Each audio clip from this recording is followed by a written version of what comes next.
हाँ जी राजे, अज आप करांगे जो अपना 4th चैप्टर आ method of calculating national income वो कुछ इंपोर्टेंट क्वेश्चन है स्टेटमेंट वाले क्वेश्चन है वो करांगे आप। तो पहला देखो जी क्वेश्चन की आ कहते only those goods are included in the estimation of domestic product which are sold or purchased in a domestic market of a country defend or refute ਵੀ ਜਿਹੜੀ ਹੁਣ ਆਪਣੀ ਇਹ ਸਟੇਟਮੈਂਟ ਆ ਫਾਲਸ ਆ ਕਿਉਂਕਿ ਐਕਸਪੋਰਟ ਦੇ ਵਿੱਚ ਕੀ ਇਨਕਲੂਡ ਕਰਦੇ ਆ ਆਪਣੀਆਂ ਉਹ ਗੁੱਡਸ ਜਿਹੜੀਆਂ ਆਪਣੀ ਕੰਟਰੀ ਦੇ ਵਿੱਚ ਆਪਣੀ ਡੋਮੈਸਟਿਕ ਕੰਟਰੀ ਦੇ ਵਿੱਚ ਕੀ ਨੇ ਪ੍ਰੋਡਿਊਸ ਹੋਈਆਂ ਨੇ ਤੇ ਉਹਨਾਂ ਨੂੰ ਆਪਾਂ ਸੇਲ ਕਰ ਰਹੇ ਆ ਇਨ ਦੀ ਰੈਸਟ ਆਫ ਵਰਲਡ।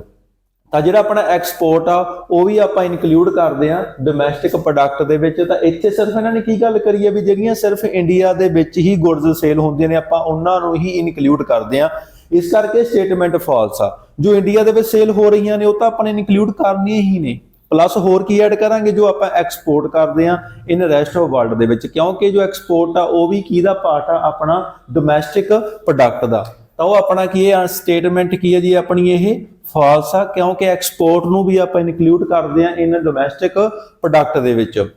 ਉਸ ਤੋਂ ਬਾਅਦ ਪਰਚੇਜ ਆਫ ਮਸ਼ੀਨਰੀ ਕਹਿੰਦੇ from abroad is never considered as a intermediate consumption.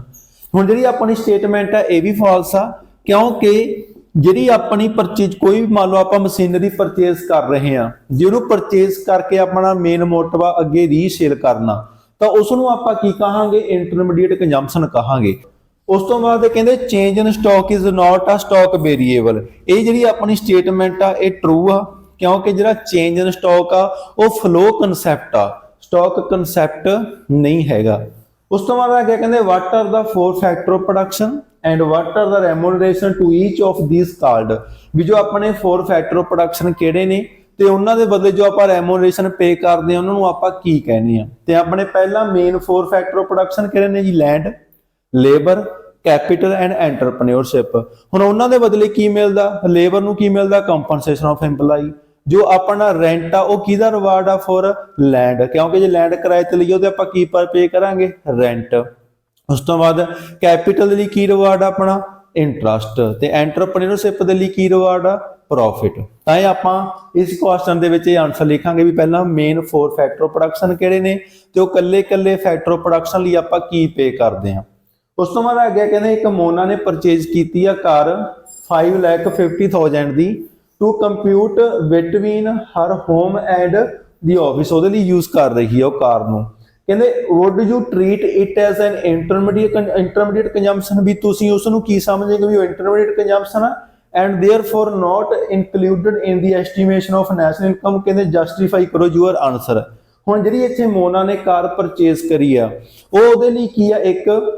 Final good ਆ, ਕਿਉਂਕਿ ਇੰਟਰਮੀਡੀਏਟ ਗੁੱਡ ਨਹੀਂ ਹੈਗੀ, ਕਿਉਂਕਿ ਜੋ ਉਹਨੇ ਕਾਰ ਪਰਚੇਸ ਕਰੀ ਆ ਆਪਦੇ ਲਈ ਯੂਜ਼ ਕੀਤੀ ਆ, ਆਪਦੇ ਲਈ ਉਹਨੇ ਖਰੀਦੀ ਆ, ਤਾਂ ਉਹ ਕੀ ਆ ਕੰਜ਼ਿਊਮਰ ਡਿਊਰੇਬਲ ਗੁੱਡ ਆ। ਤਾਂ ਹੁਣ ਜਿਹੜਾ ਉਹ ਕਾਰ ਦੇ ਉੱਪਰ ਉਹਨੇ ਖਰਚਾ ਪੇ ਕੀਤਾ ਉਹ ਕਿਹੜਾ ਖਰਚਾ ਹੋਊਗਾ ਪ੍ਰਾਈਵੇਟ ਫਾਈਨਲ ਕੰਜ਼ੰਪਸ਼ਨ ਐਕਸਪੈਂਡੀਚਰ। ਤਾਂ ਇਸ ਕਰਕੇ ਵੀ ਜਿਹੜਾ ਆਪਾਂ ਨੇ ਮੋਨਾ ਨੇ ਕਾਰ ਪਰਚੇਜ ਕੀਤੀ ਹੈ ਇਸ ਕੇਸ ਦੇ ਵਿੱਚ ਉਹਦੇ ਲਈ ਉਹ ਇੰਟਰਮੀਡੀਏਟ ਗੁੱਡ ਨਹੀਂ ਹੈਗੀ, ਕਿਉਂਕਿ ਉਹਦਾ ਕਿਹੜਾ ਮੇਨ ਮੋਟਿਵ ਆ ਜੀ ਅੱਗੇ ਉਹਦੇ ਵਿੱਚੋਂ ਵੈਲਿਊ ਐਡ ਕਰਨੀ ਆ। ਇੱਥੇ ਉਹਦਾ ਕੀ ਆ ਜਿਹੜਾ ਖਰਚਾ ਹੋ ਰਿਹਾ ਉਹ ਪ੍ਰਾਈਵੇਟ ਫਾਈਨਲ ਕੰਜ਼ੰਪਸ਼ਨ ਐਕਸਪੈਂਡੀਚਰ ਹੋ ਰਿਹਾ, ਤਾਂ ਉਹਦੇ ਲਈ ਕੀ ਆ ਉਹ ਇੱਕ ਫਾਈਨਲ ਗੁੱਡ ਆ। ਉਸ ਤੋਂ ਬਾਅਦ ਹੀ ਇੱਕ ਮੇਨ ਇੰਪੋਰਟੈਂਟ ਟਰਮ ਆ ਜੋ ਆਪਾਂ ਐਕਸਪੈਂਡੀਚਰ ਮੈਥਡ ਦੇ ਵਿੱਚ ਯੂਜ਼ ਕਰਦੇ ਆ ਗ੍ਰੋਸ ਡੋਮੈਸਟਿਕ ਫਿਕਸਡ ਇਨਵੈਸਟਮੈਂਟ। ਇਹ ਕਿਹਨੂੰ ਮਿਲਾ ਕੇ ਬਣਦੀ ਹੈ ਜੀ ਬਿਜ਼ਨਸ ਫਿਕਸਡ ਇਨਵੈਸਟਮੈਂਟ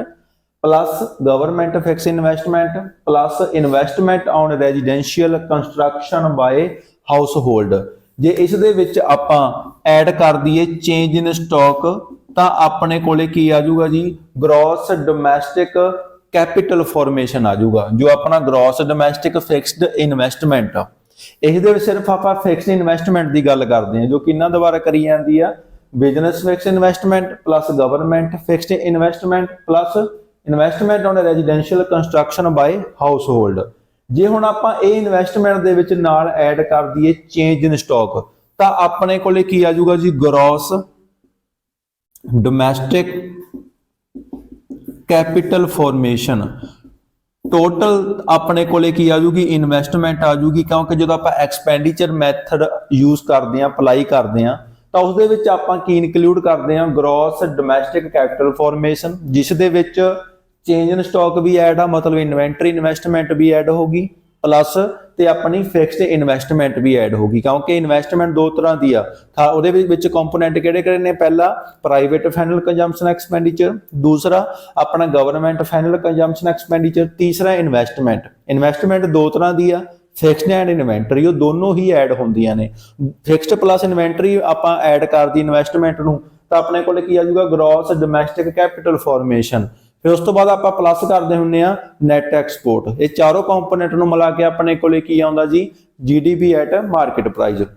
उस तो बाद इस चैप्टर ਦੇ ਵਿੱਚ ਆਪਣਾ ਹੋਰ ਮੇਨ ਪੁਆਇੰਟ ਕੀ ਆ ਵੀ ਜੋ ਆਪਣੀ ਇਸ ਚੈਪਟਰ ਦੇ ਵਿੱਚ ਹੋਰ ਆਪਣਾ ਮੇਨ ਪੁਆਇੰਟ ਕੀ ਆ ਵੀ ਜੋ ਡਬਲ ਕਾਊਂਟਿੰਗ ਦੀ ਪ੍ਰੋਬਲਮ ਆ ਉਹਨੂੰ ਆਪਾਂ ਕਿਵੇਂ ਦੂਰ ਕਰ ਸਕਦੇ ਆ ਉਹਦੇ ਲਈ ਆਪਣੇ ਕੋਲੇ ਕੀ ਨੇ ਦੋ ਮੈਥਡ ਨੇ ਪਹਿਲਾ ਕੀ ਆਪਣੇ ਕੋਲੇ ਫਾਈਨਲ ਆਊਟਪੁੱਟ ਮੈਥਡ दूसरा अपने को किहड़ा वा जी वैल्यू एडेड मैथड ये दो मैथड ने जिन्हां दी हेल्प दे नाल आपां जो डबल काउंटिंग दी प्रॉब्लम आ उहनूं आपां की अवॉइड कर सकते हैं ते जिवें अपनी डोमैस्टिक इनकम आ डोमैस्टिक नूं अपना की लिखदे हुंदे आ NDPFC ठीक है जी आपां बेसिक टर्मां ने क्योंकि न्यूमेरिकल दे विच कई बार आपां नूं कैलकुलेट करन लई किहा जांदा भी डोमैस्टिक इनकम कैलकुलेट करो कई बार आपां नूं ओहदा की आ ये नेम नहीं पता हुंदा तां आपां कन्फ्यूज हो जांदे आ तो इस करके भी अपने नेम याद होने चाहिए हैं तो नैशनल इनकम आप लिखते हैं जी NNP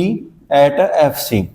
डोमैस्टिक इनकम आप कहते हैं net domestic product at factor cost national income आप कहते हैं जी net national product at factor cost तो अज के कंसैप्ट से जी अपने उम्मीद करते हैं क्लीयर हो गए होंगे तो वीडियो लाइक शेयर जरूर करना जी थैंक यू।